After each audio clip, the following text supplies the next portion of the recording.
No matter who you are, your background, your ethnicity, whoever, we all have insecurities. You know, I'm insecure about a lot of things. And those of you who know me, you might be surprised me saying it.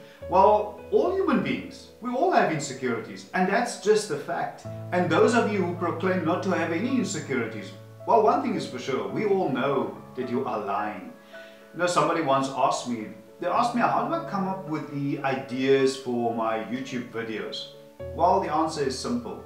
The things that I go through in life, the things I might struggle with, those are the things that I know more than likely, chances are that you go through them as well. And I'm constantly trying to improve myself and try to become a better and more well-rounded person. And I want to help you to do exactly the same. Now, I am generally a super confident person. I am. But confidence doesn't necessarily have any correlation with insecurities. The thing about insecurities is that they are invisible. However, they are only visible to the person who actually have them. And if I had to tell you the things that I am insecure about, you would say like, what? You wouldn't believe me. You would ask, are you sure? It's impossible. You definitely won't believe me.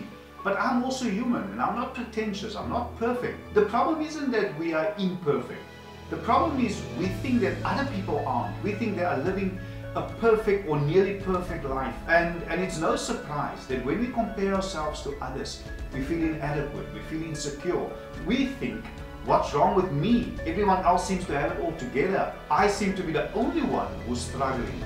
But the reality is, being perfect is something that you will never achieve. Not because you can't, but because it doesn't exist. And in this episode, the second one in our self-love series, I will guide you and help you to embrace your flaws, your insecurities, and live your life to the fullest. So let's go.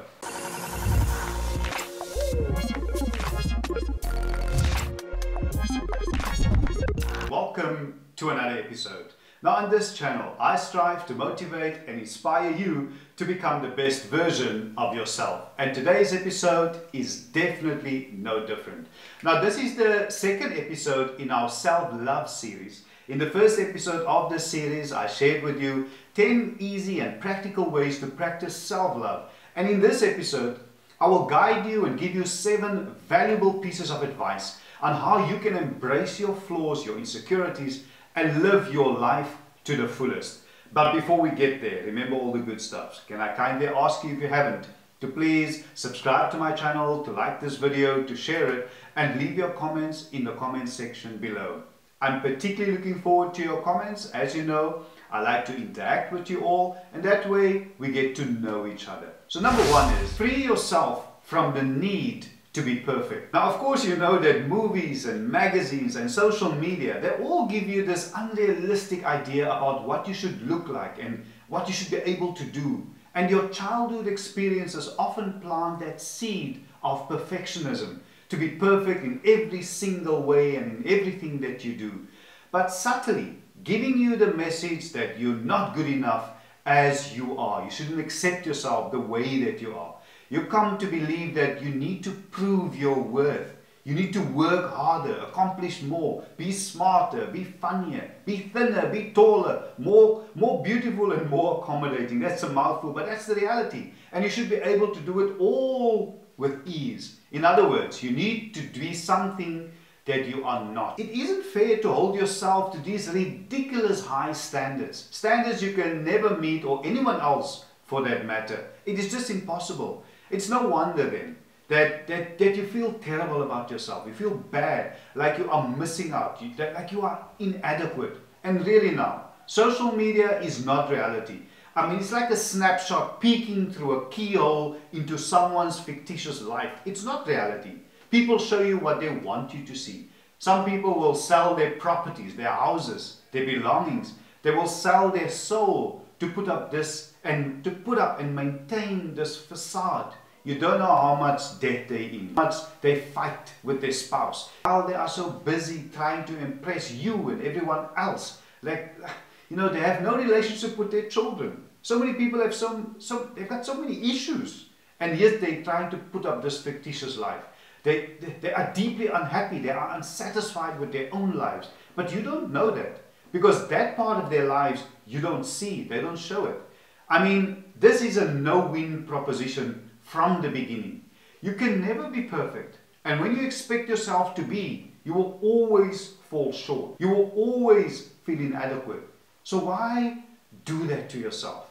And the next point is practice gratitude daily. We all have so much to be grateful for. Gratitude helps to cultivate a positive mindset, which will help you to accept yourself for who you really are. And my advice to you is to create a daily gratitude journal and list a handful of things which you are grateful for. Do this in the morning to start your day on a positive note, and trust me, it works. Perhaps, just as an example, perhaps what you should do tomorrow morning when you wake up, and as you get off your bed, just pause as your feet touches the floor. Just pause for a moment, and in that moment, be grateful for life. The fact that you can see, that you can hear, you can feel. You have a roof over your head, a bed to sleep in, clothes to wear. You have things to do, and there are so much more that you haven't even, that you are grateful for and appreciated, and you haven't even stood up yet. Just think about that. There are so many people in this world who wish they can see just one more time, or hear for the very first time. And here you are, being ungrateful. And it's so important that we appreciate the little things, the things that we take for granted.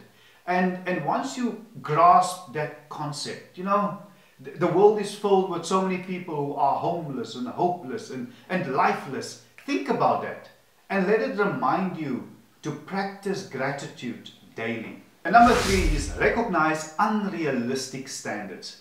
Now, I have nothing against models, but you are beating yourself up because you want to look like a model.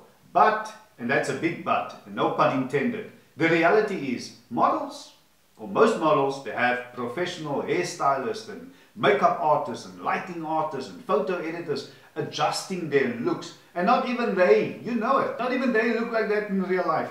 Think about the pressure that you put on yourself to be perfect. Perhaps you want to be a perfect student, you're a student, you want to be the perfect student. The reality is even excellent students, they struggle and they make mistakes from time to time. But there's an old saying, it says that grades do not necessarily define your intelligence. I think it's Albert Einstein who said that if you judge a fish by the ability to climb a tree, it will live its whole life believing that it is stupid.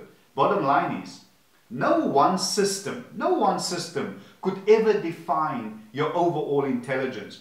And this realization, it actually goes two ways.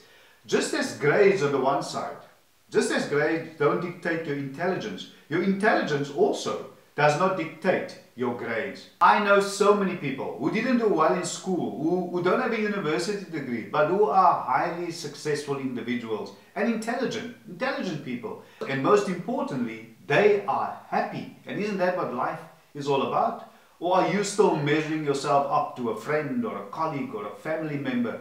You see, everyone gets a different mix, and you need to get that. Everyone gets a different mix of interests and attitudes. While someone might succeed more in one area, you might be doing better in other areas. It's not a competition, and you may not realize how much work they're putting in behind the scenes. So don't be too hard on yourself. Your goal should always be, and that's also the motto of this channel, your goal should always be to become the best version of yourself and stop comparing yourself to other people. You know, I've told you guys all before, I run.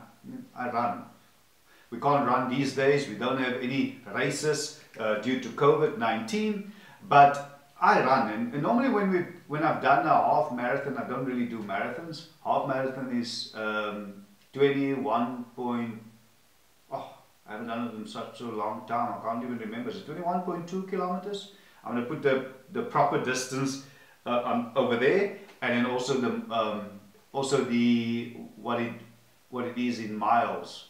Tongue twister there. Anyway, the point that I'm trying to make here, I run. So normally when at the end of a race, all the runners will get together, and the first thing they will ask you, and the runners would know what I'm talking about, the first thing fellow runners would ask you is that, what was your time? And my answer is always straightforward, straight to the point, and always the same, is that I don't celebrate finished times, I celebrate finish lines. Of course, I time myself. Of course I do. But I am running against myself. I want to put up a better time. But based on my previous time. Got nothing to do with nobody else. It's my way of putting it out there to you is that run your own race. Stop comparing and competing with other people. And the fourth one on the list, don't fall prey to compare and despair. The problem isn't that we are imperfect. The problem is we think that other people aren't. We think they are living a perfect or nearly perfect life. And it's no surprise that when we compare ourselves to others, we feel inadequate. And you know what I'm talking about. We think, what's wrong with me? Everyone else seems to have it all together. I seem to be the only one who's struggling, which is not true. You know, when you scroll through social media, other people's lives look perfect.